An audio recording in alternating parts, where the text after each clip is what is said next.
હવે નજર કરીએ સમાચાર સુપરફાસ્ટ સ્પીડમાં। અમદાવાદ શહેર પોલીસે ચાઇનીઝ દોરી પર પ્રતિબંધ જાહેર કર્યો હોવા છતાં શહેરમાં ખુલ્લેઆમ ચાઇનીઝ દોરીનું વેચાણ થઈ રહ્યું છે, જેથી શહેરભરમાં વેચાતી ચાઇનીઝ દોરીના વેચાણ પર પોલીસ નજર રાખી રહી છે। જે અંતર્ગત વેજલપુર પોલીસે 2 દિવસમાં જ અલગ અલગ 4 કેસ મળીને 160 નંગથી વધુ ચાઇનીઝ દોરી સાથે 5 લોકોની ધરપકડ કરી છે। जुआपुराમાં અબ્દુલ શેખના ઘરેથી 140 નંગ ચાઇનીઝ દોરીનો જથ્થો મળ્યો છે, તો કાલુપુર પોલીસે બાતમીના આધારે એક શખ્સને ચાઇનીઝ દોરીના 10 ટેલર સાથે પકડીને કાયદેસરની કાર્યવાહી કરી છે। આનંદનગર પોલીસે વાહન ચેકિંગ દરમિયાન એક શખ્સ પાસેથી 4 નંગ રીલ ચાઇનીઝ દોરી પકડી છે। બીજી તરફ સાયબર ક્રાઇમે પણ ઓનલાઈન ચાઇનીઝ દોરી કે તુકલ વેચનાર ઓનલાઈન કંપનીઓને પણ નોટિસ ફટકારી છે। આમ શહેરભરમાં 20 થી વધુ ગુના નોંધી 25 થી વધુ આરોપીઓની ધરપકડ કરવામાં આવી છે। સાયબર ક્રાઇમે 3 જેટલા વેપારીઓની 110 ચાઇનીઝ તુક્કલ સાથે ધરપકડ કરી છે। ખુલ્લેઆમ શહેર પોલીસ કમિશનરના જાહેરનામાનો ભંગ થઈ રહ્યો છે એ તો ઠીક, પરંતુ ચાઇનીઝ દોરી સાથે પકડાયેલા શખ્સ ગણતરીની મિનિટોમાં છૂટી જાય છે, જેથી કોઈ ડર વગર આ શખ્સો ખુલ્લેઆમ ચાઇનીઝ દોરી વેચી રહ્યા છે। વડોદરામાં ઉત્તરાયણને લઈને આરોગ્ય વિભાગ સતર્ક થઈ ગયું છે। શહેરના 4 ઝોનમાં આરોગ્ય વિભાગે તપાસ હાથ ધરી છે। ઊંધિયું, જલેબી, ચીક્કી બનાવતા વેપારીઓને ત્યાં તપાસ હાથ ધરાઈ છે।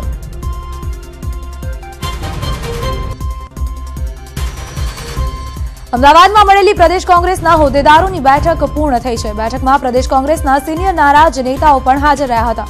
અર્જુન મોઢવાડિયા, નરેશ રાવલ, સોમા પટેલ, સિદ્ધાર્થ પટેલે બેઠકમાં હાજરી આપી હતી।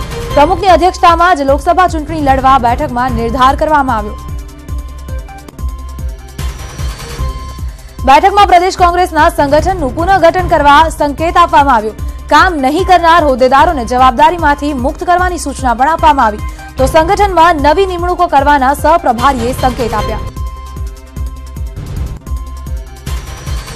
રાજ્યમાં કાયદો અને વ્યવસ્થા કથળી હોવાની રાવ સાથે તાપી કોંગ્રેસ મેદાને આવી અને પૂર્વ કેન્દ્રીય મંત્રી તુષાર ચૌધરીની અધ્યક્ષતામાં તાપીના વ્યારામાં જન આક્રોશ રેલી કાઢવામાં આવી, જેમાં મોટી સંખ્યામાં કોંગ્રેસના કાર્યકરો જોડાયા।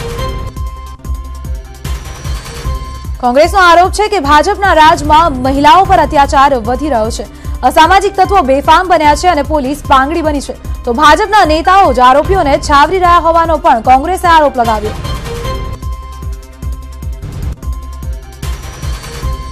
અમદાવાદ મહાનગરપાલિકા સંચાલિત એમજે લાઇબ્રેરીનું વર્ષ 2019-20નું ડ્રાફ્ટ બજેટ મેયર સમક્ષ રજૂ કરાયું। આ બજેટ ગત વર્ષ કરતા 86 લાખના સુધારા સાથેનું 11,80,35,000નું રજૂ કરાયું। આગામી દિવસમાં મેયર દ્વારા સુધારા સાથેનું બજેટ મંજૂર કરાશે।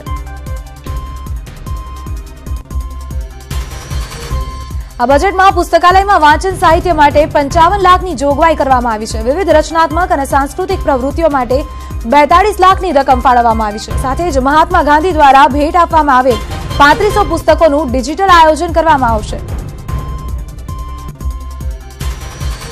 17મી જાન્યુઆરીના રોજ વડાપ્રધાનના હસ્તે અમદાવાદની સૌથી જૂની હોસ્પિટલ વીએસના ઉદ્ઘાટન પહેલા કોંગ્રેસના હલ્લાબોલ પર મેયર બીજલ પટેલે નિવેદન આપ્યું હતું। તેમણે જણાવ્યું હતું કે કોંગ્રેસ હંમેશા સારા કામમાં અવરોધ બનવાનું કામ કરે છે।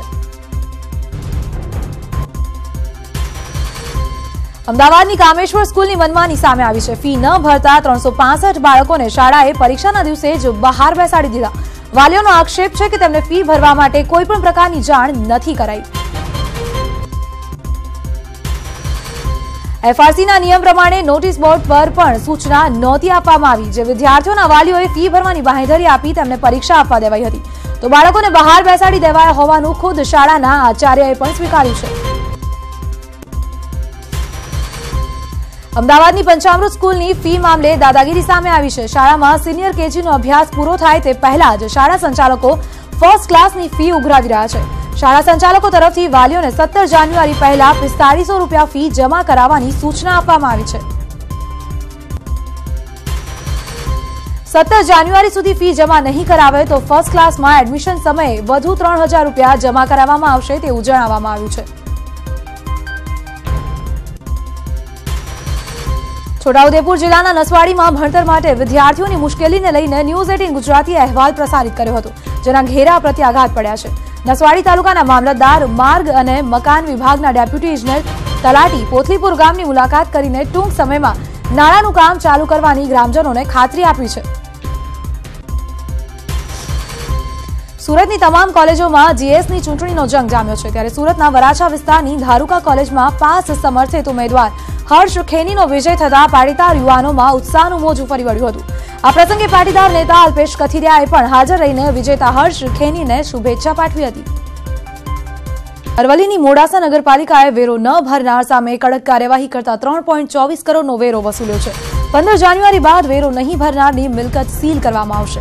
આ તમામ લોકો પાસેથી 18% દંડ સહિતની વસૂલાત કરવામાં આવશે, જેમાંથી 16 બાકીદારોના નળ કનેક્શન પણ કાપી લેવાયા છે.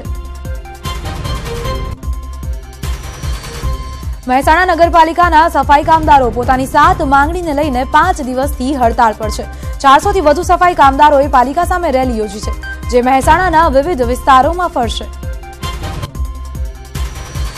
બનાસકાંઠાના ડીસા શાક માર્કેટમાં વેપારીઓએ હંગામો મચાવ્યો છે. ગેટમેન અને નાના વેપારીઓ વચ્ચે મારામારીના દ્રશ્યો સર્જાયા. એક વેપારીને માર્કેટ યાર્ડના ગેટમેન અને સિક્યોરિટીએ માર માર્યો હોવાના આક્ષેપ સાથે વેપારીઓ વિફર્યા હતા. ઇજાગ્રસ્ત વેપારીને ડીસા સિવિલ હોસ્પિટલમાં સારવાર માટે ખસેડાયો હતો. શાક માર્કેટમાં રોષે ભરાયેલા વેપારીઓએ ભારે હંગામો મચાવી માર્કેટયાર્ડનો ગેટ બંધ કર્યો હતો અને જ્યાં સુધી ગેટમેન અને સિક્યોરિટી સામે પગલાં નહીં લેવાય ત્યાં સુધી ગેટ નહીં ખોલાય તેવી ચીમકી આપી હતી. સુરતના આરકેટી માર્કેટમાં કાપડ ચોરી મામલે કાપડ માર્કેટ બંધ રહ્યું છે. 4000 દુકાનના વેપારીઓ દ્વારા વિરોધ નોંધાવાઈ રહ્યો છે. 112 વેપારીઓની દુકાનમાંથી ચોરી થઈ હતી, જે મામલે પોલીસે માર્કેટની ચોકીદારી કરતા 2 કર્મચારીની ધરપકડ કરી છે. સુરતના મજૂરા ગેટ પાસે મજદૂર સંઘે ધરણા યોજ્યા. રાષ્ટ્રીય મજદૂર સેના સંલગ્ન ઇન્ટુક દર્દી સેવા સમિતિ દ્વારા ધરણા યોજવામાં આવ્યા હતા. શ્રીરામ એસ્ટેટ એમ્પ્લોઈઝ યુનિયન દ્વારા નવસારી સાંસદ CR પાટીલ વચન નિભાવો સાથેના બેનર લગાવીને વિરોધ નોંધાવ્યો હતો. સાંસદ CR પાટીલ પોતાના આપેલા વચનો ભૂલી ગયા હોવાનો મજદૂરોએ આક્ષેપ કર્યો છે, તો સાથે જ ESIC હોસ્પિટલમાં 100 બેડ કરવાની માંગણી કરી છે. 26મી જાન્યુઆરી સુધીમાં હોસ્પિટલનું કામ ચાલુ નહીં થાય તો સાંસદ, મંત્રી અને ધારાસભ્યના ઘરે અને કચેરીએ મજદૂરો ધરણા કરશે. ઝાલોદમાં ટોલનાકાને લઈને વિરોધ જોવા મળી રહ્યો છે. ટોલ મુક્તિની માંગ સાથે સ્થાનિકોએ વિરોધ નોંધાવ્યો છે. આ વિરોધમાં સ્થાનિક ધારાસભ્ય પણ જોડાયા. ટોલ મુક્તિની માંગ સાથે ધારાસભ્ય ભાવેશ કટારાની આગેવાનીમાં ઝાલોદ પ્રાંત અધિકારીએ આવેદન અપાયું. મહુવામાં માઇનિંગ બાદ હવે પવનચક્કીને લઈને લોકો રસ્તા પર ઉતર્યા છે. લોકોએ વિન્ડફાર્મ કંપની પર હુમલો કરીને 16 જેટલા કર્મચારીઓને ઘાયલ કર્યા હતા. વિવાદ કંઈક એવો છે કે મહુવાના કતપરમાં પવનચક્કી પ્રોજેક્ટ શરૂ કરાયો છે, જેનો લોકો દ્વારા પાછલા 7 મહિનાથી વિરોધ કરાઈ રહ્યો છે. ગ્રામજનોનો આક્ષેપ છે કે આ પ્રોજેક્ટના કારણે આ વિસ્તારના લોકોને કાનમાં ભણકારા વાગવા, પક્ષીઓ ઘાયલ થવા અને બાળકોના અભ્યાસમાં મુશ્કેલીઓ થવી તેમજ સિંહ, ગીધ, જરક, લોકડી જેવા વન્યજીવને પણ ખલેલ પડી રહ્યો છે. પંચમહાલના આદિવાસી વિકાસ ફાઉન્ડેશનને જિલ્લા અધિક કલેક્ટરને આવેદનપત્ર આપ્યું છે. જિલ્લાના ખાનપુર અને કડાણા તાલુકાના આદિવાસી હોવાના ખોટા પ્રમાણપત્રો રદ કરવા આવેદન આપ્યું છે. અમરેલીના ચરખામાં માલધારીઓ ગૌચરની જમીન બચાવવા જંગે ચડ્યા છે. છેલ્લા 1.5 વર્ષથી લડત ચલાવી રહેલા માલધારીઓ મામલતદાર કચેરીએ ધરણા પર બેઠા છે. માલધારીઓનો આક્ષેપ છે કે ગૌચરની જમીન પર જેટકો દ્વારા પાવર હાઉસ બનાવવામાં આવી રહ્યું છે, ત્યારે આ જ પાવર હાઉસના વિરોધમાં માલધારીઓ લડત ચલાવી રહ્યા છે. રાજકોટની ધોરાજી નગરપાલિકાની પાણીની મુખ્ય પાઇપલાઇનમાં ભંગાણ સર્જાતા હજારો લીટર પાણીનો વેડફાટ થયો છે. નગરમાં ઠેર ઠેર પાણી ભરાયેલા જોવા મળી રહ્યા છે, જેને પગલે તાત્કાલિક ધોરણે પાણી વિતરણ બંધ કરવામાં આવ્યું છે. ભાજપના નેતા જયંતિ ભાનુશાળી હત્યા કેસ મામલે પોલીસની તપાસ કામગીરી સામે સવાલ ઉઠ્યા છે. પૂછપરછ માટે બોલાવેલા શંકાસ્પદના ભાગીદારની પોલીસે મહેમાનગતિ કરતા પોલીસની કામગીરી પર સવાલ ઉઠ્યા છે. જયંતિ ભાનુશાળી હત્યા કેસમાં ભાજપના નેતા જયંતિ ઠક્કરની પૂછપરછ કરાઈ હોવાનું સૂત્રો દ્વારા જાણવા મળ્યું છે. ફરિયાદમાં નામ હોવાથી જયંતિ ઠક્કરની પૂછપરછ કરાઈ છે. જયંતિ ઠક્કર ભાનુશાળીના બિઝનેસ પાર્ટનર છે.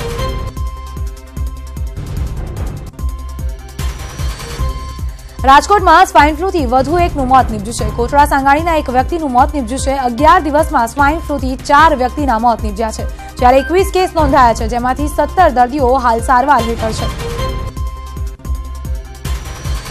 કચ્છમાંથી બિનવારસી પાકિસ્તાની બોટ ઝડપાઈ છે. ક્રીક વિસ્તારમાંથી આ બોટ ઝડપાઈ છે. બોટમાં સવાર પાકિસ્તાની ફરાર છે. વડોદરા એસએસજી હોસ્પિટલમાં સારવાર દરમિયાન ડોક્ટર શૈલાની બેદરકારી સામે આવી છે. લુણાવાડાના આરોહી હોસ્પિટલના ડોક્ટર શૈલા ભરિયાએ મહિલાની પ્રસૂતિ દરમિયાન ઓપરેશન કરતા મહિલાનું મોત નીપજ્યું છે. મૃતક મહિલાના પેટમાં 3 પેડ રહી જતા તેનું મોત નીપજ્યું છે. ખેડાની કપડવંજ નગરપાલિકાના વોર્ડ નંબર 3ના ભાજપના કાઉન્સિલરની દુકાન સીલ કરવામાં આવી છે. ભાજપ શાસિત નગરપાલિકા દ્વારા ભાજપના જ કાઉન્સિલરની દુકાન સીલ કરવામાં આવી. બોલિવૂડના યંગ સ્ટાર્સ વડાપ્રધાન નરેન્દ્ર મોદી સાથે મુલાકાત કરવા નવી દિલ્હી પહોંચ્યા હતા. રણવીરસિંહે પીએમ મોદીને જાદુની ઝપ્પી આપતા ફોટો પડાવ્યો અને સોશિયલ મીડિયા પર શેર કર્યો હતો અને જણાવ્યું હતું કે પીએમ મોદીને મળીને ખુશી થઈ.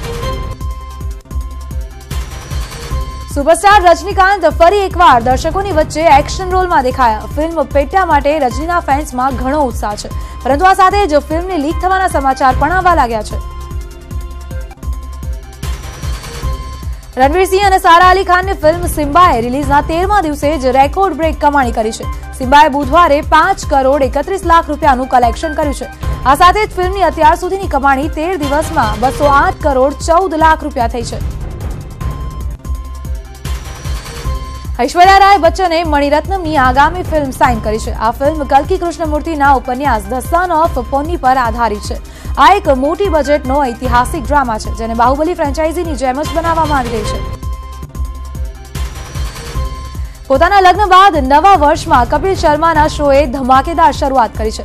ટીઆરપી રેટમાં પણ કપિલના શોએ અન્ય શોને પાછળ મૂકી દીધા છે. સલમાન ખાન માટે આ ટીઆરપી ખૂબ જ મહત્વની છે, કારણ કે આ અઠવાડિયામાં 2 શોએ જગ્યા બનાવી છે, જેમાં એકને તેઓ પ્રોડ્યુસ કરે છે અને બીજા શોને તેઓ હોસ્ટ કરે છે. અભિનેતા મોહિત મલિકને ટીવી સિરિયલ કુલ્ફી કુમાર બાજેવાલાની શૂટિંગ દરમિયાન ઈજા પહોંચી છે. મોહિત મલિકને 6 ટાંકા આવ્યા હોવા છતાં પણ તે સેટ પર કામ કરી રહ્યા છે. સ્ટાર પ્લસની આ ધારાવાહિકમાં સિકંદરસિંહ ગિલની ભૂમિકા ભજવતા મોહિત સેટ પર ઓનસ્ક્રીન પત્ની અંજલિ આનંદ સાથે શૂટિંગ કરી રહ્યા હતા. The accidental prime minister film release થઈ ચૂકી છે. ફિલ્મમાં મનમોહનસિંહના પ્રધાનમંત્રી કાર્યકાળને બતાવવામાં આવ્યો છે. સોશિયલ મીડિયા પર ફિલ્મને જોરદાર રિસ્પોન્સ મળ્યો છે. આ ફિલ્મમાં અક્ષય ખન્ના, અહાના કુમરા, સુજેન બર્નટ, અર્જુન માથુરની ભૂમિકા મહત્વની છે. ફિલ્મમાં મનમોહનસિંહની ભૂમિકા ભજવતા અનુપમ ખેરની એક્ટિંગ દમદાર ગણાવવામાં આવી છે.